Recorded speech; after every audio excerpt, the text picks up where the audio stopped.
মা ফাতেমা মুস্কি মুস্কি হাসতেছে স্বামীর এভাবে পড়া দেখে। ফাতেমা মুস্কি মুস্কি হেসে স্বামীর কপালে একটা চুমা দিয়ে বলে, স্বামী গো, এমন করে আপনি কাঁদবেন না, কারণ আসলে যাইতে হবে। এর চাইতে সত্যি কোনো কথা নাই, আসলে যারা খাড়া হয়ে আছেন যাবেন না,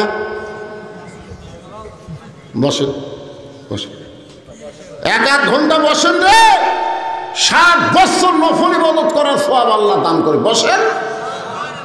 আশ্চর্য কথা, 4 তলা বাড়ি হয় না, ঘাড় কাজ করে দেখতেছি। কি দেখিস ভাই? 5 তলা জন্য রড বের করে থুছি ভাই রে। 2 কান্দে 2 ফেরেশতা তাকায়। আল্লাহ, এই শয়তান উপর দিকে তাকায় কেন, নিচের দিকে তাকার পারে না? ওই 4 তলা দেখে যায়, ওই নিচ তলা যাবি।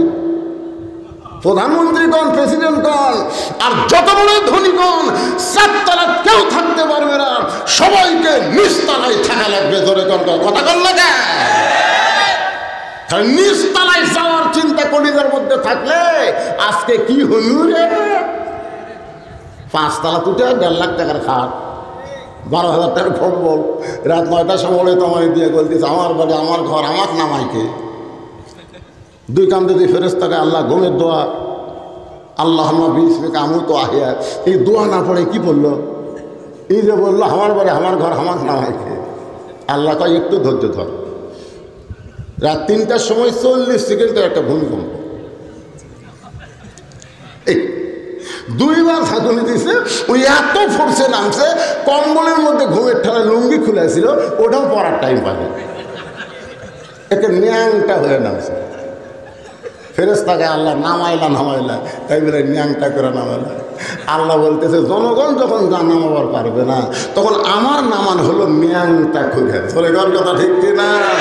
আজকে ক্ষমতার চেয়ার পাওয়া যায়, নাম্বার চাই না, অচিরে আল্লাহ তাআলা বেজ্জিত করে তাদেরকে নামাবে। জোরে কর কথা, ঠিক কিনা? আল্লাহর পরে বইয়ের কাছে সবচাইতে দামি কে? আরো জোরে জোরসে বলেন।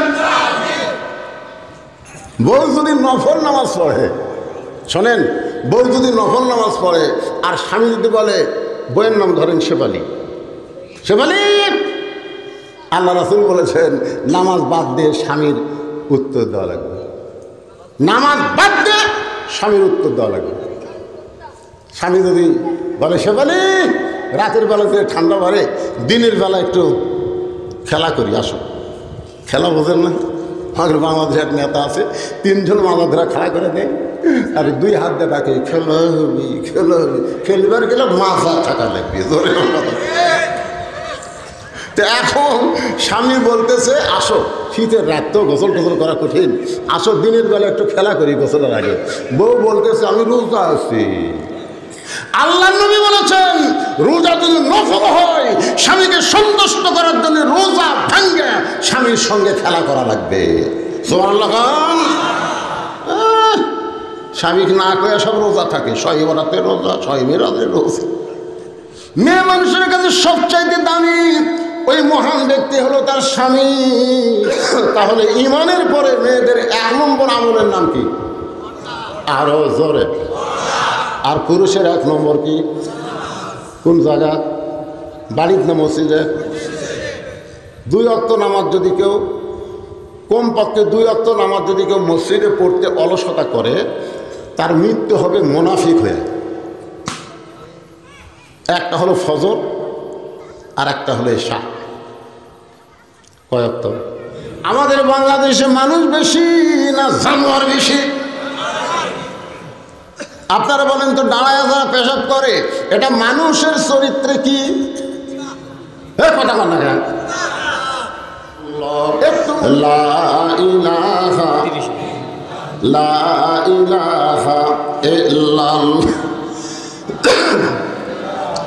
লা ইলাহা ইল্লাল্লাহ মুহাম্মাদুর রাসূলুল্লাহ সাল্লাল্লাহু আলাইহি ওয়াসাল্লাম। কোন জায়গায় আলোচনা আছে? না, আসলে ওয়াতাওয়া না, সেটা না।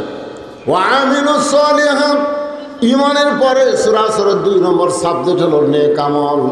মেয়েটা বলতেছে আমির আল মুমিনিন, আপনি চোরের মতন একা একা ঘুরতেছেন, আপনার কি কোনো চামচা নেই? জোরে কোন কি নাই? আপনারা বলেন তো, ওমর ফারুক ওই সময় বাংলাদেশের মতন কতটা দেশের খলিফা? হ্যাঁ, মনে রাখতে হবে 96টা, বাংলাদেশের মতন 96টা দেশের খলিফা একা একা ঘুরতেছে। হযরত ওমর চোখের পানি বের করে বললেন, মা, চামচা পালার পয়সা কোথায় পাবো? একটা চামচা পালবার গেলে পয়সা খরচ হয়, যেরকম হয় কি হয় না? আপনার বলো তো, নেতার পেছনে যারা ঘোরে এরা কি এমনি এমনি ঘোরে নাকি? জুমার দিনে হযরত ওমর খুতবা দিচ্ছেন, মসজিদে নববীতে খুতবা দিচ্ছেন, হাজার হাজার সাহাবীরা ওমর ফারুকের খুতবা শুনতেছেন। এমন সময় মাঝখান থেকে একজন দাঁড়িয়ে বলে, আমির আল মুমিনিন, আপনার খুতবা শুনবো না। সবাই চুপ হয়ে গেল। কত বড় সাহস! অর্ধ পৃথিবীর খলিফাকে বলতেছে আপনার খুতবা মানে কি? বক্তব্য। খুতবা মানে ভাষণ। আপনার ভাষণ শুনবো না। ওমর ফারুক বললেন, ভাই, আমার অপরাধ কি? কোন অপরাধে আমার ভাষণ তুমি শুনবা না? সাহাবী বলতেছে, আমাদেরকে খাটো পাঞ্জাবি দিয়ে আপনি লম্বা জুব্বা পরে খুতবা দিচ্ছেন, আমাদেরকে বাইতুল মাল থেকে খাটো খাটো পাঞ্জাবি দিয়ে আর আপনি এত বড় লম্বা জুব্বা পরে খুতবা দিচ্ছেন। যতক্ষণ লম্বা জুব্বার কাহিনী না বলবেন ততক্ষণ আপনার ওয়াজ আমরা শুনব। ওমর ফারুকের চোখ দিয়ে দর দর করে পানি পড়তেছে। হাজার হাজার মুসল্লির মধ্যে একজন ওমর ফারুকের পক্ষে কথা বলতেছে না। এমন সময় আব্দুল্লাহ ইবনে ওমর 6 লক্ষ হাদিসের হাফেজ, 30 পারা কোরআনের হাফেজ, সুবহানাল্লাহ, নেতার ছেলে, কিসের হাফেজ? হাদিসের হাফেজ। আরে কোরআনের হাফেজ তো অনেকে আছে। 6 লক্ষ হাদিসের হাফেজ, 30 পারা কোরআনের হাফেজ। আব্দুল্লাহ বাবার পাশে দাঁড়ায় বলে, রে নবীর সাহাবীরা, তোমরা খাটো পাঞ্জাবি হলেও তো নতুন কাপড় পরে নামাজ পড়তেছ, কিন্তু আমার দিকে তাকায় দেখো, আমার পরনে নতুন কোনো কাপড় নাই। ওসমান গনি বলে, আব্দুল্লাহ, আজকে জুমার দিনে সবার পরনে নতুন, অথচ তুমি পুরাতন কাপড় পরে কেন নামাজ পড়তে আইছ? সঙ্গে সঙ্গে আব্দুল্লাহ বলতেছে, আমি নতুন কাপড় পরতে চাইছিলাম কিন্তু আমার ভাগ্যে নাই। সমস্ত সাহাবীরা বলে, আব্দুল্লাহ, নতুন কাপড় কি বাইতুল মাল থেকে তোমার ভাগে যায় নাই? তুমি সেই নতুন কাপড় না পরে পুরাতন কাপড় কেন পরলে? আব্দুল্লাহ বলতেছে, আমি যদি নতুন কাপড় পরতাম তাহলে আমার বাবার জুব্বা লম্বা হতো না। সুবহানাল্লাহ। আব্দুল্লাহ বলতেছে, দুনিয়ার সবাই যখন ঘুমিয়ে গেছে, এমন সময় আমার বাবা চুপি চুপি আমার ঘরের দরজায়, ভাইজান যুবকের একটু মনোযোগ দিয়ে শোনেন, আমার বাবা আমার ঘরের দরজায় এসে ডাক দিচ্ছে, আব্দুল্লাহ, আব্দুল্লাহ রে, একটু দরজা খোল। আমি আব্দুল্লাহ ঘুম থেকে চেতন পেয়ে দরজা খুলে দেখি বাবার হাতে একটা পাঞ্জাবি। আমি খুশি হয়ে বললাম, বাবা, বাইতুল মাল থেকে আমার একটা পাঞ্জাবি দিল, আপনি রাতের বেলা আর একটা পাঞ্জাবি দিয়ে বেড়াইছেন, নেতার বেটা হওয়াতে আমার লাভ আছে। বাইতুল মাল থেকে একটা কি দিছে? গভীর রাত্রে আর একটা পাঞ্জাবি দিয়ে বেড়াইছেন। সঙ্গে সঙ্গে ওমর ফারুক আল্লাহর কোরআন থেকে একটা আয়াত তেলাওয়াত করলেন। যারা কোরআন বোঝেন তারা একটু মনোযোগ দিয়ে শোনেন। আয়াতটা হলো, ইন্নাল্লাহা ইয়ামুরুকুম আন তুআদ্দুল আমানাতি ইলা আহলিহা ওয়া ইযা হাকামতুম বাইনান নাস আন তাহকুমু বিল আদল। সুবহানাল্লাহ বলেন। 6 বছর ধরে আম বাগান চাষ করেছে, আম বাগান। জ্যৈষ্ঠ মাসে গেছে, দেখছে আম পাকছে কিনা, যা দেখে গাছের ডালে বসে এক ছোট্ট বাচ্চা আম পাড়তেছে আর ব্যাগ ভরাচ্ছে। বাগানের মালিক কয়, আমি খাইনি, আমার পরিবারের কেউ খায় নাই, আর তুই আমার গাছে চড়ে আম পাড়তেছিস, তোর বাপকে গিয়ে বিচার দিব রে। এই তোর বাপক যা বিচার দিব। ছেলে খালি মুসকি মুসকি হাসে। বাগানের মালিক বলে, হাসিস খেন? বলে, হাসার কারণ হলো আমার বাবাও তো আর এক গাছে চড়ছে, আপনি বাবা কোথায় যা বিচার দেবেন? বাগানের মালিক গাছের নিচে বসে কান্দের কে আল্লাহ বিচার দিব কার কাছে, বেটাও চোর বাপও চোর। আজকে আমাদের বাংলাদেশের অবস্থা চাই, বিচার দেওয়ার জায়গা নেই। জোরে করে কথা ঠিক কি না? আয়াতটা খেয়াল করছে, ইন্নাল্লাহা ইয়ামুরুকুম আন তুআদ্দুল আমানাতি ইলা আহলিহা ওয়া ইযা হাকামতুম বাইনান নাস আন তাহকুমু বিল আদল। আব্দুল্লাহ, একটা পাঞ্জাবি পাইছিস বাজান, আর একটা দিবার আইছি। কোন আল্লাহর কোরআনের আইন যখন চালু থাকে, এই বিশ্বাস তোর মনে কেমনে আসলো? ওয়া আমিলুস সালিহাত, শুনে নে, এইটা আমার ভাগে পড়েছে। এত খাটো পাঞ্জাবি পরে আমি খুতবা কেমনে দিব? তাই গভীর রাত্রে আইছি, তোর পাঞ্জাবিটা আমাকে একটু দান করে দে বাবা। আমি তোরটা আমারটা মিলে আমি একটু লম্বা জুব্বা বানাবার চাই। আব্দুল্লাহ বলে, সাহাবীরা রে, গভীর রাতে আমার কাপড়ের অংশ আমার বাবাকে দান করে দিলাম। বাবা সারা রাত তার কাপড় আমার কাপড় একত্র করে লম্বা জুব্বা পরে খুতবা দেয়। এখন তোমরা বলো, আমার বাবার খুতবা শোনা যায় কি না যায়? সমস্ত সাহাবীরা কান্দে,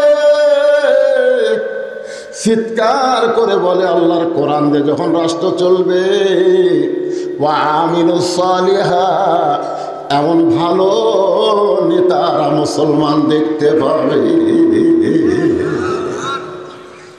মেয়েটা বলতেছে, একা একা ঘুরতেছেন চোরের মতন, আপনার চামচা নাই।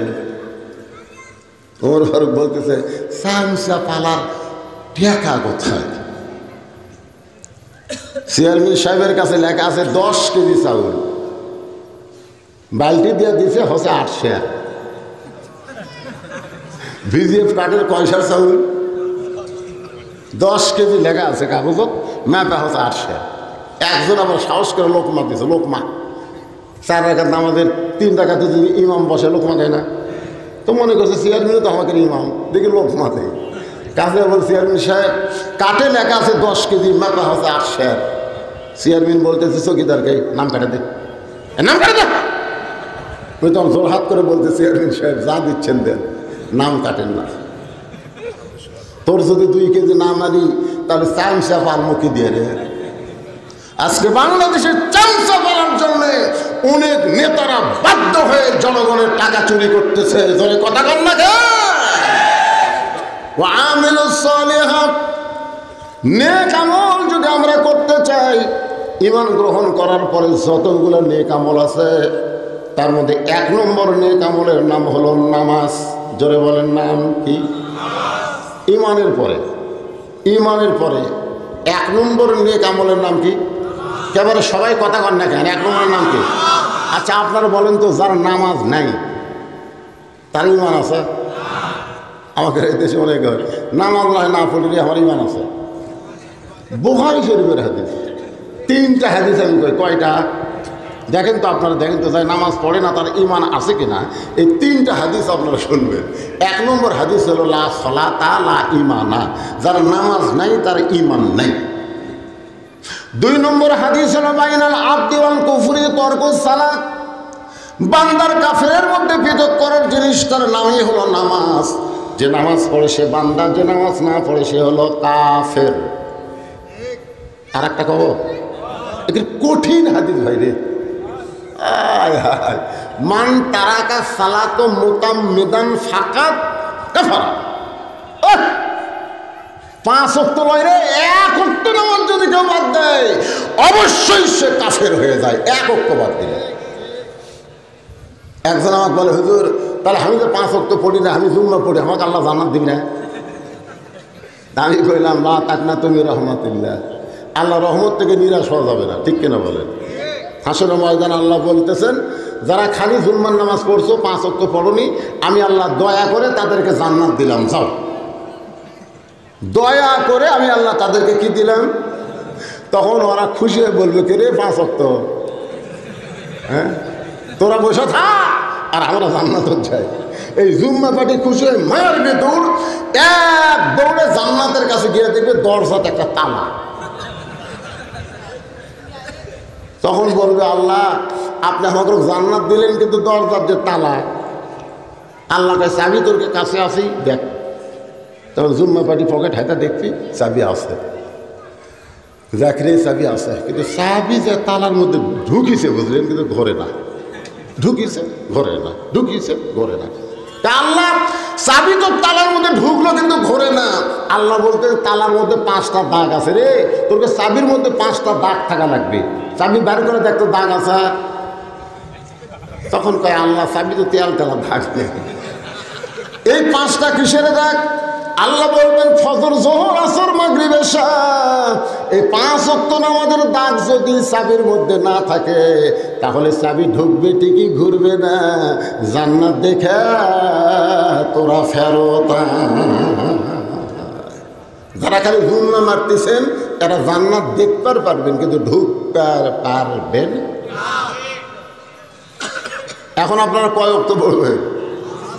আল্লাহর বান্দারা নামাজ যদি কেউ আদায় করে, আল্লাহ কোরআনে বলতেছেন ইন্নাস সালাতা তানহা আনিল ফাহশাই ওয়াল মুনকার, একমাত্র নামাজই পারে মানুষকে যাবতীয় খারাপি থেকে বাঁচায় দিতে। পুরুষ মানুষের জন্য 1 নম্বর হলো নামাজ। যেরকম 1 নম্বর কি? ইমানের পরে 1 নম্বর কি? মেয়ে মানুষের জন্য চিন্তা ভাবনা করে কোন তো মেয়ে মানুষের জন্য ইমানের পরে 1 নম্বর কি? কেবারে আসতে কোন কেবারে নামাজ কেউ করছে নামাজ। আর মেয়ে মানুষ যদি সারা জীবন নামাজ পড়ে আর পর্দা যদি না মানে, একটা ইবাদত আল্লাহর দরবারে কবুল হবে না। জোরে কোন কথা ঠিক না? আপনার বলেন তো মেয়ে মানুষরা যখন নামাজ পড়ে তখন খালি গায়ে পড়ে না পর্দা নিয়ে পড়ে?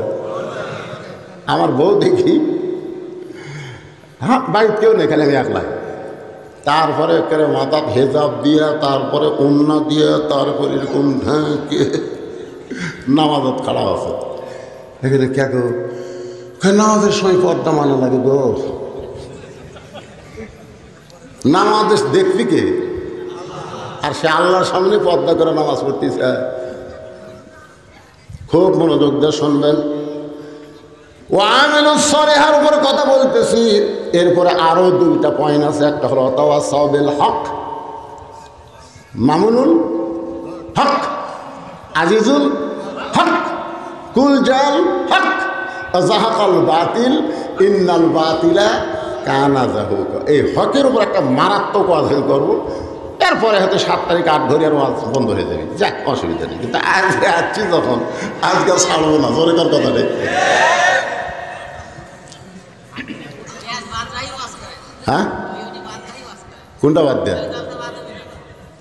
তেল তেলা ওয়াজ করে বাড়ি যাবো। এরপরে 4 নম্বর বিষয় হচ্ছে সবর। এই সূরা আসরের 4টে সাবজেক্ট নিয়ে আপনাদের সামনে আলোচনা করতে রাত যদি 1টা বাজে সমস্যা আছে না? তাই বলে 1টা বাজবি না। তাহলে এখন আপনারা সবাই জবান করে বলেন, ইমানের পরে পুরুষ মানুষের 1 নম্বর নেক আমল হলো নামাজ। আর নারীদের জন্য 1 নম্বর নেক আমলের নাম কি? পর্দা। আমার মায়েরা যারা পর্দার অন্তর আছেন তারা একটু মনোযোগ দিয়ে শুনবেন। গভীর রাত্রে হযরত আলী যখন ঘরের ভিতর, এমন সময় তার বিবি ফাতেমা স্বামীর বুকে মাথা রেখে ফোঁপায় ফোঁপায় কাঁদতেছে। হযরত আলী চমকে গিয়ে বলে, ফাতেমা হঠাৎ এরকম কান্না করার কারণ কি? ফাতেমা বলে, স্বামী গো, আমি আল্লাহর কাছে একটা দোয়া করেছি, আল্লাহ তাআলা আমার দোয়া কবুল করেছে। আপনারা সুবহানাল্লাহ বললেন। আলী বলতেছে, তুমি পাগলি নাকি? আল্লাহ তোমার দোয়ার কবুল করছে, আর দোয়া কবুল কেউ কান্দে? ফাতেমা বলে, স্বামী গো, কি দোয়া কবুল করেছি আপনি কি শুনবেন না? আলী বলে, ফাতেমা কি দোয়া করেছ?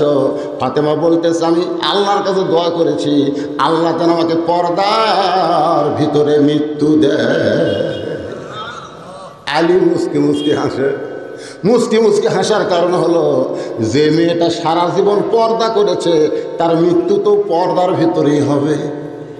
আমাদের বাংলাদেশে যারা সারা জীবন পর্দা করেনি তার কি মরাটাও পর্দার মধ্যে হয়? জোরে ঠিক কিনা? আমার এলাকার যে মেয়ে সারা জীবন গোটা পাড়া ঘুরিছে, মরার পরে 5 কাপড় দিছে। আপনাকে এলাকায় কয়টা দেয়? 5টা কাপড় দিয়ে ওই লাশ আবার খাটনি চাদর দিয়ে ঢেকাতেছে। ফেরেশতারা ঘুরতেছে আর বলতেছে, আল্লাহ এই মেয়ে গোটা পাড়া ঘুরে বেড়ালো, আর সেই মেয়ে 5 কাপড় দিয়ে খাটনি পর্যন্ত চাদর দিয়ে ঢাকলো, কারণ কি? আল্লাহ বলতেছে ওই দেশের নাম বাংলাদেশে, ওই দেশে বাঁচতে মানে না রে, মরার পরে মানে রে, মরার পরে মানে। আলী বলে, ফাতেমা সারা জীবন যে পর্দা করেছে সেই পর্দার মধ্যে মৃত্যুবরণ করতে চায়, আল্লাহ দোয়া কবুল ঠিকই করেছে। ফাতেমা বলে, স্বামী গো সেই দোয়া কবে কবুল হয়েছে সেটা কি আপনি জানেন? আলী বলতে যে, ফাতেমা কবে কবুল হয়েছে? ফাতেমা বলে, স্বামী গো সেই দোয়াটা কবুল হয়েছে আজকে রাত্রে, আল্লাহ আমার মৃত্যু দিবে। যেই মাত্র কইছে আল্লাহ আমার মৃত্যু দিবে, গাছের গোড়া কাটলে গাছটা যেমন ঠাস করে পড়ে যায়, হযরত আলী তেমনি পড়ে গেলেন ঘরের মাঝায়। মা ফাতেমা মুস্কি মুস্কি হাসতেছে স্বামীর এভাবে পড়া দেখে। ফাতেমা মুস্কি মুস্কি হেসে স্বামীর কপালে একটা চুমা দিয়ে বলে, স্বামী গো এমন করে আপনি কাঁদবেন না, কারণ আসলে যাইতে হবে, এর চাইতে সত্যি কোনো কথা নাই। আসলে যারা খাড়া হয়ে আছেন যাবেন না, বসেন বসেন, 1-1 ঘন্টা বসেন রে, 60 বছর নফল ইবাদত করার সওয়াব আল্লাহ দান করে, বসেন। আশ্চর্য কথা। সবাই একটা আমার সঙ্গে বলবেন, ভাই ইমান থেকে বলবেন, আসলে কোথায় যাবেন? হ্যাঁ, 4তলা বাড়ি হয় না, ঘাড় কাজ করে দেখছিস কি দেখিস ভাই? 5তলা জন্য রড বের করে থাকি ভাই রে, 2 কান্দের 2 ফেরেশতা তাকায়, আল্লাহ এই শয়তান উপর দিকে তাকায় কেন, নিচের দিকে তাকার পারে না? ওই 4তলা দেখে যায়, ওই নিচতলা যাবি। প্রধানমন্ত্রীগণ, প্রেসিডেন্টগণ আর যত বড় ধনীগণ 4তলা কেউ থাকতে পারবে না, সবাইকে নিচতলায় থাকা লাগবে। ধরে কথা কল না, নিচতলায় যাওয়ার চিন্তা কলিজার মধ্যে থাকলে আজকে কি হলু রে? 5তলা তুটে 1.5 লাখ টাকার খাট, 12,000 টাকার কম্বল, রাত 9টার সময় তোমায় দিয়ে বলতেছে আমার বাড়ি আমার ঘর আমার নামাইকে। 2 কান্দে 2 ফেরেশতাকে আল্লাহ ঘুমের দোয়া, আল্লাহুম্মা বিসমিকা আমুতু ওয়া আহইয়া, এই দোয়া না পড়ে কি বললো? এই যে বললো আমার বাড়ি আমার ঘর আমার নামাইকে। আল্লাহ কয় একটু ধৈর্য ধর। রাত 3টার সময় 40 সেকেন্ডের একটা ভূমিকম্প, 2 বার ঝাঁকুনি দিয়েছে, ওই এত ফোর্সে নামছে, কম্বলের মধ্যে ঘুমের ঠান্ডা লুঙ্গি খুলে ছিল, ওটাও পড়ার টাইম পাবে, একে ন্যাংটা হয়ে নামছে। ফেরেশতাকে আল্লাহ নামাইলা, তাই বলে ন্যাংটা করে নামাইলা। আল্লাহ বলতেছে জনগণ যখন নামাবার পারবে না, তখন আমার নামান হলো ন্যাংটা করে। ধরে ঘর কথা ঠিক কিনা? আজকে ক্ষমতার চেয়ার পায় যারা নাম্বার চাই না, অচিরে আল্লাহ তাআলা বেজ্জিত করে তাদেরকে নামাবে। জোরে কর কথা ঠিক কিনা? কারণ তো ইজ্জু মান তাশা ওয়া তুযিল্লু মান তাশা বিয়াদিকাল খায়র ইন্নাকা আলা কুল্লি শাইইন কাদির। তাহলে সকলে জবান করে বলেন, আসলে। এই যুবকেরা মনে করতে আমার দাদা বেঁচে আছে রে, আমি এখনই যাওয়ার কথা কি জানি। এইবারে ঈদের দিনে আমার বগুড়া জেলায় 17 জন যুবক মোটর সাইকেল অ্যাক্সিডেন্ট করে মরছে। একই জেলা 17 জন, একটা বুড়াও মরেনি, সব যুবক মরছে। এক যুবক আরো বিয়ে করেনি, বুঝলেন? আর বাপক বলতেছে আপনার ছেলে তো মোটর সাইকেল অ্যাক্সিডেন্ট করে মরছে, সাথে একটা মেয়েও মরছে। আর বাপ কয় আমার ছেলে তো বিয়ে করেনি রে, সাথে আবার মেয়ে মরে গেল। কি দেখেন, বেটা মরার আফসোস না করে চিন্তা করতে যে মেয়ে কে মরল রে, দেখে অল্পেনিকে ঈদের দিনে ফিল্ডিং মারছে, 2 শালাই মরছে। বাপ বলতেছে আমি এক নেব না, আমি নেব না। আমরা সবাই বুঝাইলাম মুরব্বী কি করবে, সময় বড় খারাপ, অলাস আল্লাহ সময়ের শপথ করছে। মুরব্বী কি করবেন, বিয়ার আগে ঘরে কি করবেন? তোমরা যুবকরা মনে করতেছো আসলে যাইতে হবে আমরা কমনারে বুড়া রাখো, বুড়া রাখবি। সকলেই জবান খুলে বলেন আসলে। স্বামীর কপালে ফাতেমা চুমু খেয়ে বলতেছে, স্বামী গো এমন করে আপনি কাঁদবেন না, কারণ আপনি হলেন পৃথিবীর সবচাইতে বড় বীর, আপনি হলেন পৃথিবীর সবচাইতে বড় জ্ঞানী। আপনারা বলেন তো আলীর চাইতে বড় বীর কেউ আছে? আলীর চাইতে বড় জ্ঞানী কেউ আছে? সেই বীর এবং জ্ঞানী মানুষটা বইয়ের মৃত্যুর খবর শুনে যখন কাঁদতেছে, আর ফাতেমা তাকে সান্ত্বনা দিয়ে বলে এমন করে কাঁদবেন না, আমি মরার পরে আমার 3টা চাওয়া আপনার পুরো করা লাগবে। যেই বলছে আমি মরে যাওয়ার পর আমার 3টা চাওয়া আপনাকে পুরো করা লাগবে। আলী বলে ফাতেমা দুনিয়াতে গরিব ছিলাম বলে তুমি কিছুই চাইলা না, আর মরার পরে তুমি কি চাইবা ফাতেমা? আপনার বলেন তো হযরত আলী ধনী ছিল না গরিব ছিল? আল্লাহর নবী একদিন ফাতেমার ঘরে ঢুকে দেখলেন ফাতেমার 2টা চোখের নিচে কালিমা পড়ে গেছে। আল্লাহ রাসূল বলে ফাতেমা তোর চোখের তলে কালিমা পড়ে গেছে মা। ফাতেমা কান্দে আর বলে বাবা দুনিয়ার কত ধনী ধনী ছেলেরা আমাকে বিয়ে করতে চাইছিল, আপনি তাদের সঙ্গে বিয়ে না দিয়ে এমন একটা গরিবের সঙ্গে আমার বিয়ে দিয়েছেন বাবা। এই গরিবটা ঠিক মতো সংসার চালাবার পারে না। সঙ্গে সঙ্গে নবী ফাতেমার হাত তার হাতের মধ্যে নিয়ে বলেন 33 বার সুবহানাল্লাহ পড়বি, 33 বার আলহামদুলিল্লাহ পড়বি, আর 34 বার আল্লাহু আকবার জিকির করবি। ফাতেমা এ আলী সাধারণ কোনো মানুষ না, স্বয়ং আল্লাহ তাআলা করেছেন আলীর পক্ষে ঘটকারী। ও ফাতেমা কোন কথার দ্বারা আচরণের দ্বারা আলীর সঙ্গে বেয়াদবি করবি না। আমি আজকে তোকে বলে গেলাম আল্লাহর পরে কাউকে যদি সেজদা দেওয়ার হুকুম থাকতো আমি তোকে বলতাম আলীর পায়ে সেজদা কর। এই কথার দ্বারা নবী বুঝাইলেন আল্লাহর পরে কাউকে সেজদা দেওয়া যাবে না, কিন্তু মেয়ে মানুষের কাছে আল্লাহর পরে সবচাইতে দামি ওই মহান ব্যক্তি হলো তার স্বামী। আল্লাহর পরে মেয়ে মানুষের কাছে সবচাইতে দামি কে? আপনাদের পক্ষে হচ্ছে না বিপক্ষে হচ্ছে?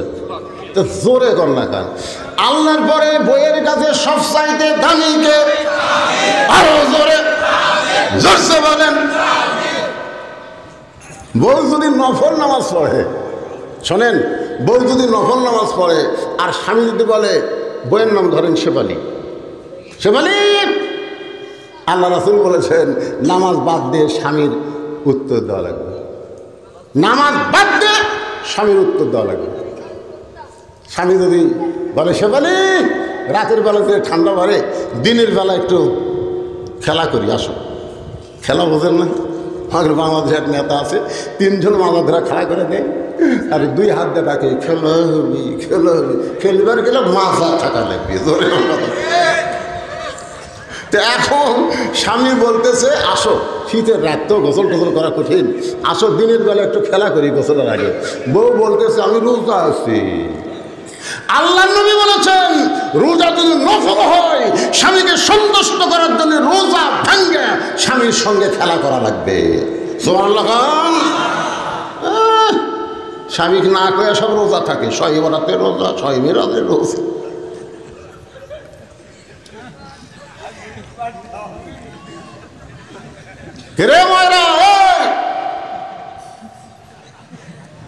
একমাত্র ফরজ নামাজ যদি বউ শুরু করে ওই সময় স্বামী যদি বউকে ডাকে, কারণ বউ হয়তো জানে না স্বামী নামাজ পড়তেছে ঘরে, কিন্তু তারপরেও যদি স্বামী ডাকে শেফালি, তখন বউ কি করা লাগবে?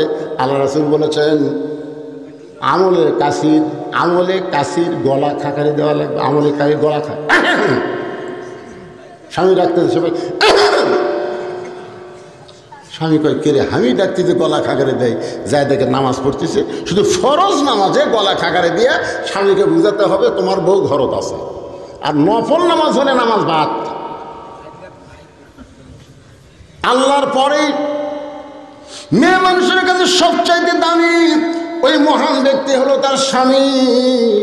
আলী কান্দার বলে, ফাতেমা দুনিয়ার জীবনে তুমি কিছুই চাইলা না, আর মরার পরে তুমি কি চাইবা ফাতেমা? ফাতেমা বলে, 1 নম্বর চাওয়া হলো আমি মরে যাওয়ার পর আমার কোনো জানাজার ব্যবস্থা করবেন না। আমি মরে যাওয়ার পর আমার কোনো জানাজার ব্যবস্থা করবেন না। আমার 2 নম্বর চাওয়া হলো রাতের অন্ধকারে আমাকে কবর দেওয়া লাগবে। দিনের বেলায় যদি আমার কবর দেন তাহলে সারা জীবন পর্দা করে আমার লাভটা কি? আমার কবরের খবর যেন দুনিয়ার কোনো মানুষ না জানে। আমার 3 নম্বর চাওয়া হলো আমার লাশটা খাটনিতে তুলতে পারবেন না, কারণ খাটনি কান্দে নেওয়ার 4 জন পুরুষ আমার দুনিয়াতে নাই। একটা মেয়ে মানুষ মারা গেলে পরপুরুষ তার লাশ কান্দে নেওয়ার পারবে না। ফাতেমা বলতেছে, আমার বাবা যদি দুনিয়াতে থাকতো মরা মেয়ের লাশের খাটনি বাবা কান্দে নিবার পারতো। আমার হাসান হোসেন যদি বড় হইতো মায়ের লাশের খাটনি কান্দে নিবার পারতো। কিন্তু 6 মাস আগে আমার বাবা দুনিয়া থেকে বিদায় নিয়েছে। হাসানের বয়স হলো 5 বছর আর হোসাইন হলো 3.5 বছর। আমার বাচ্চারা আমার খাটনি কান্দে নিবার পারবে না। ওগো আমার স্বামী, আমার ওজন খুব বেশি না, আমার দেহ হালকা পাতলা, আপনি একটু কান্দে করে নিয়ে ওই জান্নাতুল বাকির পূর্ব কোনায় সবুজ রঙের একটা বাতি জ্বলতেছে, ওই বাতি বরাবর আমাকে দাফন করে দিবে। আলী বলে, ফাতেমা তুমি কি পাগলি হলে নাকি? তোমার মৃত্যুর খবর শুনলে হাজার হাজার মানুষ জানাজায় হাজির হবে, হাজার হাজার মানুষ তোমার জন্য দোয়া করবে, তুমি কি দোয়া চাও না? ফাতেমা বলে, স্বামী গো, হাজার হাজার মানুষ যদি দোয়া করে ফাতেমা ভালো, আর আপনি যদি বলেন ফাতেমা ভালো না, ওই হাজার হাজার মানুষের দোয়া দিয়ে ফাতেমার 1 তিল পরিমাণ লাভ হবে না। আর দুনিয়ার তামাম মানুষ যদি বলে ফাতেমা খারাপ, আর আপনি বলেন আমার ফাতেমা ভালো, এক স্বামীর সার্টিফিকেটে ফাতেমার 8টা জান্নাতের দরজা খুলে গেল। আজকে রঘুনাথপুরের মানুষেরা বলেন বউ ভালো হওয়া লাগবে কার কাছে? আর আমাকে রেগুলা লব উল্টা কি কয়? লব উল্টা খালি তুমি আমার দেখবার পারো না। তুমি গোটা পাড়া ঠুকে দেখো আমার বিরুদ্ধে কেউ নেই। পাড়ার লোকেরাও ভালো খায়, স্বামীরাও ভালো খায় না, তার মানে ওভার ডিউটি করে। ওভার ডিউটি ওদের নয়। যেই মেয়েকে পাড়ার লোকেরা বলে অমুকের বউ সুন্দরী, ওই স্বামী কোনোদিন জান্নাত যাবে না। আপনাকে কারো বউ যদি কোনো পরপুরুষ বলে অমুকের বউটা দেখলাম আরে ভালোই সুন্দরী, আপনি আর জান্নাতে যাবেন না, কারণ রাসূল বলেছে আদায়ুসু লা ইয়াদখুলুল জান্নাহ। লা ইয়াদখুল মানে কি? লাইন অফ ইজেন, কখনোই না। তা আপনাকে কার বউ সুন্দর বলে? এই পাড়ার মধ্যে কার বউ সুন্দর?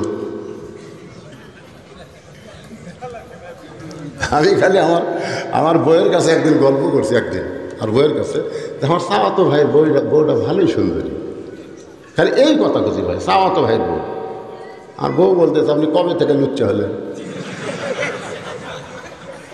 আমি সব করে বললাম এই লুচ্চা কি? তা আপনার সাওয়াতো ভাইয়ের বউ সুন্দর, আপনি আলেম হয়ে কেমনি দেখলেন? পৃথিবীর প্রকৃত মুসলমান একমাত্র নিজের বউ ছাড়া অন্য কারো বউয়ের দিকে তাকানো জায়েজ নাই। কথা বলা জায়েজ আছে?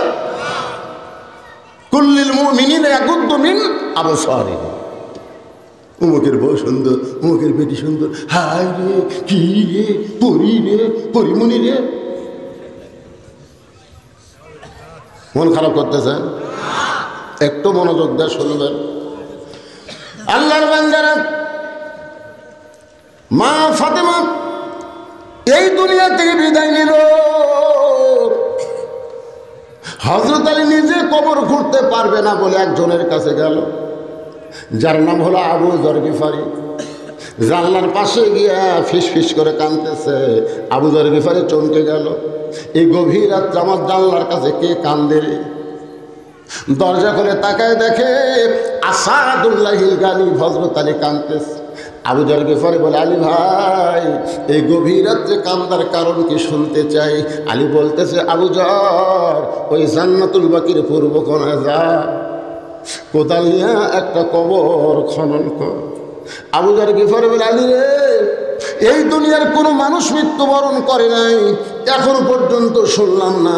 তাহলে কবর কেন খুঁড়ব? আর রাতের বেলা কেন খুঁড়তে হবে? দিনের বেলা কি কবর খনন করা যায় না?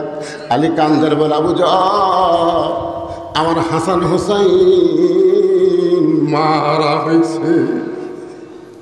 6 মাস আগে নবী দুনিয়া থেকে বিদায় নিয়েছে। আজকে গভীর রাত্রে তাদের মা মারা গেছে। পর্দা নিশে শর্ত দিয়েছে রাতের বেলায় তাকে দাফন করা লাগবে। আবু যর গিফারি কোদাল নিয়ে কবর খুঁড়তে গেলেন। কবর খুঁড়তে গিয়ে দেখে একটা সবুজ রঙের বাতি জ্বলতেছে, যেই বাতির কোনো তার নাই, যেই বাতির কোনো সুইচ নাই, বিনা তারে বিনা সুইচে আমার আল্লাহ অটোমেটিক জ্বালায়া দিছে। লিল্লাহে আপনি কখনোই মনে করবেন না আপনি কবরে যাওয়ার পরে দরজা নাই, জানলা নাই, আপনার কবরে বালিশ নাই, বিছানা নাই, আপনার কবরে আলো নাই, আপনি অন্ধকার কবরে কেমনে থাকবেন? এটা কখনোই মনে করবেন না। ও আমিলুস সালিহাত, নেক আমল করে যদি কবরে যান, আপনার কবর থাকবে না, কবরকে আল্লাহ জান্নাত বানায়া দিবে। আবু যর গিফারি লক্ষ্য করে দেখে, ভাই ওই আলোটা গোলাকার না হয়ে 4 কোণা হয়ে পড়ছে। 4 কোণা, ওই 4 কোণার মধ্যে কোদাল দিয়ে কবর ফুটতেছে। কবর দিনের বেলা না খুঁড়ে রাতের বেলা খুঁড়তেছি। তুই কি বলতে পারিস কবর কার জন্য কবর খুঁড়ি? কবর এমন একজন মহিষী পর্দা নিশি রাতের বেলায় মারা গেছে। রাতের বেলায় তাকে কবর দেওয়া লাগবে। সেই মহিষী নাই আর কেউ না, আল্লাহ নবীর মেয়ে হওয়ার পরেও নবী তাকে মা বলে সম্মান করেছে। কবর খবরদার বেয়াদবি করবি না। তোর মধ্যে এমন একজন নারীকে দাফন করা হবে যার 2টা সন্তান জান্নাতি যুবকদের সর্দার হবে। কবর খুঁড়তে খুঁড়তে বলে, কবর রে খবরদার বেয়াদবি করবি না। তোর মধ্যে এমন একজন মহিলা সে নারীকে রাখা হবে যার স্বামী হল আসাদুল্লাহিল গালিব। এই বলে যখন কোদাল মারতে চাই, কবরের ভিতর থেকে কে যেন শব্দ করে বলে, আবু যর এই কবরকে সাবধান না করে বরং যারা কবরে আসবে তাদেরকে সাবধান করো। এটা কিন্তু মা ফাতেমার জন্য বলা হয় নাই, আমাদের জন্য কবর আবু যরকে বলেছে। এই কবরে কার মা, কার মেয়ে, কার বিবি, এইটা কবর দেখবে না। আমল যদি ভালো হয় কবর জান্নাতের বাগান হবে, আর আমল যদি খারাপ হয় কবর জাহান্নামের গর্ত হবে।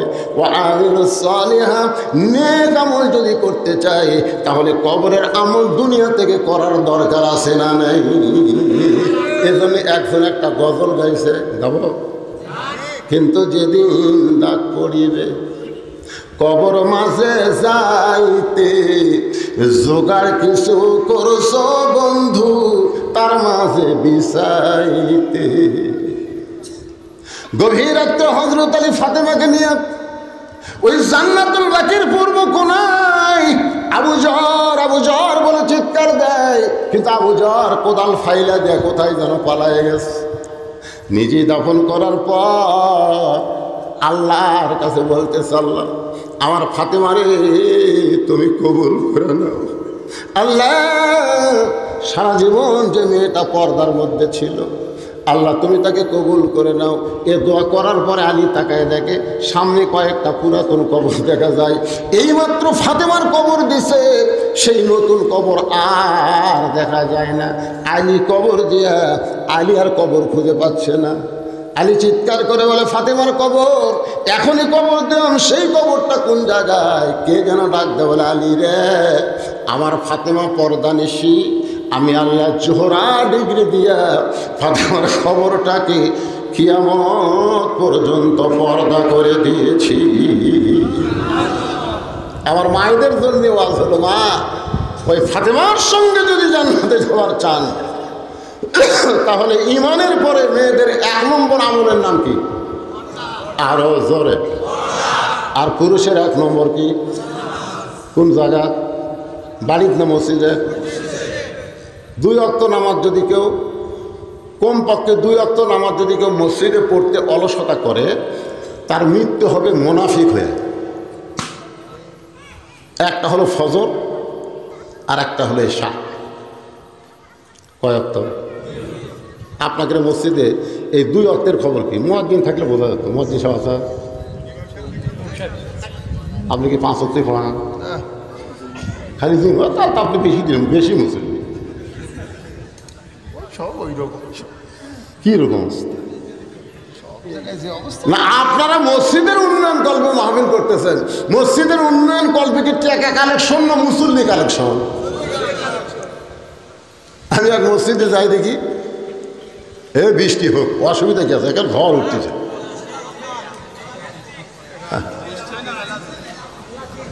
আজকে 15 দিন হলো, আজ থেকে 15 দিন হলো প্রত্যেক মাহফিলে শেষে দোয়া করে। গতকাল বাগায় মাহফিল ছিল, ওখানে দোয়া করতে কয় হুজুর আমাকে 3 দিন পর আর একটা আপনার আছে, সেটা তো দোয়া করেন 3 দিন পর যখন বৃষ্টি হয়। আমি আরে পাগলা, প্রত্যেকটা মানুষ বৃষ্টি চাচ্ছে, এই মাহফিলের জন্য বৃষ্টি আটকে থা দেবে অন্ত। কিন্তু আমরা বৈশাখী মেঘের কাছে, এতে একটা রফিকুল আলম একটা গান গাছে, বৈশাখী মেঘের কাছে জল সে তুমি কাঁদবে, কারণ বৈশাখী খালি বৃষ্টি হয় না, ভাঙ্গা চুঙ্গা দেয়। ঠিক কি না? আমরা আল্লাহকে বলবো, আল্লাহ রহমতের বৃষ্টি দাও, তাপ দাহ কমে দাও। জোরে গান ঠিক কিনা? কৃষকের আবাদগুলো সব যেন বাড়িতে রহমত বরকতে আল্লাহ নিয়ে আসা তৌফিক দেয়। জোরে বলে আমিন। এখন সূরা আসরের কমপক্ষে 2টা বিষয় আমি কিছু আলোচনা করলাম। একটা হলো ঈমান, একটা হলো আমালুস সালিহাত। এখন 3 নম্বর বিষয় হলো ওয়াতাওয়াসাউ বিল হক। শুনবেন না? সূরা আসরের তাফসীর হচ্ছে ওয়াতাওয়াসাউ বিল হক। গত পরশু দিন এক হক সারাফ আছে, তার নাম হলো মামুনুল হক। সারিয়া দিবার যা নাটক করছে ভাই, সেই সন্ধ্যার থেকে সব ফেসবুকে পোস্ট করতেছে মামুনুল হক মুক্ত বাতাসে, মামুনুল হক মুক্ত বাতাসে। রাত 12টার পর শুনে যাচ্ছি, যাওয়ার সময় ফেসবুকে দেখতেছি বের হয়ে দিল না, বের করে দিল না। হকের যা অবস্থা ভাই, হাজার হাজার মানুষ খাওয়া দাওয়া করতেছে, হাজার হাজার মানুষ খাওয়া দাওয়া করতেছে। সাইড দেখ পাগল যাচ্ছে আর বলতেছে মানুষ নাই রে, মানুষ নাই। হাজার হাজার মানুষ খাওয়া দাওয়া করতেছে, আর এক পাগলা কয় মানুষ নাই রে, মানুষ নাই। সবাই হাসতেছে, পাগলে কেনা কয়, ছাগলে কেনা কয়, হেমায়ত করতে কয় দেখে সারা পাশে। কিন্তু এক লোক চিন্তা করে মানুষ যদি না থাকে তাহলে হ্যামি কি? ওই পাগলার কথাটা ধরিছে, আস্তে আস্তে খাওয়া বাদ দিয়ে পাগলার কাছে গেছে। পাগলাকে বলে দেখে ভাই তুই যে কইলি মানুষ নাই, মানুষ নাই, তাহলে এরা কে খাচ্ছে? তুই যে বললি মানুষ নাই রে, মানুষ নাই, তাহলে এরা খাচ্ছে কে? বলে দেখবার চাস না শুনবার চাস? তুই কয় ভাই রে সারা জীবন তো শুনে আসলাম রে, আজকে একটু দেখবার চাই। তো তাহলে দেখবার চাইলে সাইডে তো সাইডে নিয়ে যায়, একদম বাম হাত আলোক করছে, এখন তাকায় দেয়। তাকায় দেখে 15-20 জন মানুষ, বাদ বাকি সব শিয়াল কুটতে। এই হাজার হাজার মানুষের মধ্যে 15-20 জন মানুষ, বাদ বাকি সব শিয়াল। ভাই কি দেখলাম? চুপ। কলিকালের জামানা, হক বলতে মানা, আসল কথা বললে তোমায় জেলে দিবে রে, আসল কথা বললে তোমায় মারবে রে। যা দেখছিস দেখছিস বলিস না, মানব রূপী সবাই শয়তান, কিন্তু মানবীয় স্বভাব মাত্র 15 জন। ওই 15 জন খাবার পাইয়া বিসমিল্লাহ বলে শুরু করেছে আল্লাহুম্মা বারিক লানা ফিমা রাযাকতানা। মানুষ খাওয়াতে পারে না, খাওয়ায় আল্লাহ। এই বিশ্বাস যারা করে ওই 15-20 জন, আর বাদ বাকি যারা খায় এরা মানবরূপী জানোয়ার। আজকে আপনারা বলেন আমাদের বাংলাদেশে মানুষ বেশি না জানোয়ার বেশি? আপনারা বলেন তো, দাঁড়ায় যারা পেশাব করে এটা মানুষের চরিত্রে কি কথা বল না? একটু মনোযোগ দিয়ে শুনবেন, হক কথা যখন বলবেন আমার আল্লাহর একটা বিধানের আয়াতেরকে সামনে নিয়ে বলতেছি, ভাইজান ঘটনা ঘটেছে 5 ডিবি। জোরেগান কোথায়? আমি মোবাইল করে বললাম 5 ডিবির মুয়াজ্জিন, বুঝলেন? আমাকে বলতে, হুজুর হক কথা, হকের ওয়াজ শুরু হয়ে গেছে, কেমন আছেন? আপনার যেমন বললেন, হুজুর আপনি কেমন আছেন? তাই বললাম আলহামদুলিল্লাহ। আমি বললাম মুয়াজ্জিন সাহেব আপনি কেমন আছেন? কয় নাউজুবিল্লাহ। আমি চমকে উঠলাম, মুয়াজ্জিন সাহেব নাউজুবিল্লাহ কেন? বলে হুজুর নাউজুবিল্লাহ বলার কারণ হলো আযান হচ্ছে, আকামত হচ্ছে, কিন্তু ইমাম নাই। কি খেয়াল করছেন? আযান হচ্ছে, আকামত হচ্ছে, কে নাই? ইমাম নাই। তা আমি বললাম ইমাম নাই কেন? মুয়াজ্জিন বলতেছে আজ কয়েকদিন হলে ইমামকে পুলিশ খুঁজতেছে, এই জন্য ইমাম পুলিশের ভয়ে গা ঢাকা দিছে। আমি বললাম মুয়াজ্জিন তোমাদের গ্রামে ইমাম কি সবচাইতে খারাপ? মুয়াজ্জিন বলে হুজুর আমাদের 7 পাড়ার মধ্যে ইমামের চাইতে ভালো কোনো মানুষ নেই।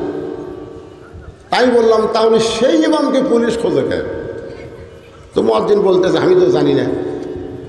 আমি বললাম বেড়া তুমি আকামত দাও, মুয়াজ্জিন মেহরাবের মধ্যে যায়, আর মুয়াজ্জিনকে পুলিশ খোঁজে তুমি জানো না? তদন্ত করো। মুয়াজ্জিন 2 দিন পরে আমাকে মোবাইল করে বলতেছে হুজুর ইমামের মারাত্মক দোষ আছে। আমি চমকে উঠলাম, একেবারে ইমামের মারাত্মক দোষ আছে, সেই দোষটা কি? মুয়াজ্জিন বলতে হুজুর ইমাম বিশ্বাস করে অতাওয়াসাবিল হক, হক কথাটা ভালো করে শুনবেন। ইমাম বিশ্বাস করে মসজিদ আল্লাহ, গোটা বাংলাদেশও আল্লাহ। আপনার বলেন তো ইমামের বিশ্বাস ভুল না ঠিক? মসজিদ কার? বাংলাদেশ। ইমাম বিশ্বাস করে শুধু মসজিদ আল্লাহর করলে হবে না, গোটা বাংলাদেশ আল্লাহর করতে গেলে এই মসজিদের আইন বাংলাদেশে চালু করতে হবে, আল্লাহর কোরআন অনুযায়ী চলা লাগবে। ইমাম গোপনে গোপনে কোরআনের দল করে, ইমাম গোপনে গোপনে ইসলামে আন্দোলন করে। এই খবর কে যেন থানায় দিছে, তখন থেকে পুলিশ ইমামকে খুঁজতেছে। সুবহানাল্লাহ, এটা সুবহানাল্লাহ। وَلَنَبْلُوَنَّكُمْ بِشَيْءٍ مِّنَ الْخَوْفِ وَالْجُوعِ وَنَقْصٍ مِّنَ الْأَمْوَالِ وَالْأَنفُسِ وَالثَّمَرَاتِ وَبَشِّرِ الصَّابِرِينَ। 4 নম্বর বিষয় হলো অতাওয়াসাবিস সবর। ভাইজান তড়ি ঘড়ি করে কথাগুলো শেষ করতেছে, একটু মনোযোগ দেন। আপনার বলেন তো যে মেয়ে বিয়ে হওয়ার পরে কোনোদিন বাচ্চা হয় নাই, ওই মেয়ে কি প্রসব বেদনা জানে? যেরকম জানে পেটে বাচ্চা আইছে, সবাইকে বলে আমি মা হব, কিন্তু মা হওয়ার যে কি ঠেলা রে তুই তো জানিস না। যখন বাচ্চা হবে 5-7 দিন আগে থেকে বেদনা শুরু হয়। আমার বউকে কইছিলাম যে মেয়েদের যখন প্রসব বেদনা শুরু হয়, এই বেদনাটা কোন জায়গা শুরু হয়? আমার ধারণা হলো বাচ্চা নিজে বের হবি মিশিয়ে বেদনা হবে, আমার ধারণা। কিন্তু তার বউ কয় না গো, এই কলজা কামড়া ধরে এমন ব্যথা শুরু হয়ে যায়, মা চিল্লাই বলে মরে যাবো, বিষ খাবো, গলার দড়ি দিব, এই জীবন আর আমি রাখবো না, এত কষ্ট সহ্য করতে পারবো না।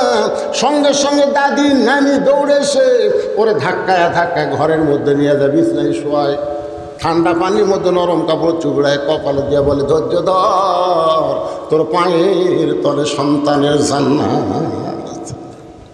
ধৈর্য ধর, ধৈর্য ধর, সন্তানের মা হবে, এত কষ্ট করবে, মরে যাওয়ার কথা বলিস কেন, বিষ খাওয়ার কথা বলিস কেন? ধৈর্য ধর, অতাওয়াসাবিস সবর, ধৈর্য ধর। দাঁতের ওপর দাঁত দে। দাদি নানির কথা মতো সন্তানের মা হওয়ার আশায় ও দাঁতের ওপর দাঁত দিছে, ই করতেছে, এত কষ্ট, চোখ দিয়ে পানি পড়তেছে, কিন্তু চিৎকার দিবার পারতেছে না, কারণ ধৈর্য ধারণ করেছে। অতাওয়াসাবিস সবর, ধৈর্য ধারণ কর। এক সময় ধাইমা বাচ্চা টান মারছে, প্যাঁ প্যাঁ করে বাচ্চা কাঁদতেছে, দাদি নানি তাকে দেখে বাচ্চার প্রসবের যন্ত্রণায় মা বেহুশ হয়ে গেছে। ওই বাচ্চাকে গোসল করানোর পর ওই বাচ্চা এনে বেহুশ মায়ের বুকের উপরে যখন সন্তান দেয়, ওই মা সন্তানের দেহের পরে যে হুঁশটা ফিরে পায়, হাতের মধ্যে নিয়ে বাচ্চারে চুমা খায়। দাদি নানি তিরস্কার করে বলে লাত্তি মার, এর ফাইলা দে, এর গলার টিপি মাইরে মার, মার, এরই জন্য তুই গলার দড়ি দিবার চাইছিলি, এর জন্যে তুই বিষ খাবার চাইছিলি, এরই জন্যে তোর এত কষ্ট হলো, এর তুই বুকে আদর করিস কেন? মা তখন মুসকি মুসকি হাসের বলে, দাদি এত সুন্দর একটা সন্তান বুকের ওপর পাওয়ার সাথে সাথে আমার প্রসবের সব ব্যথা আমি ভুলে গিয়েছি।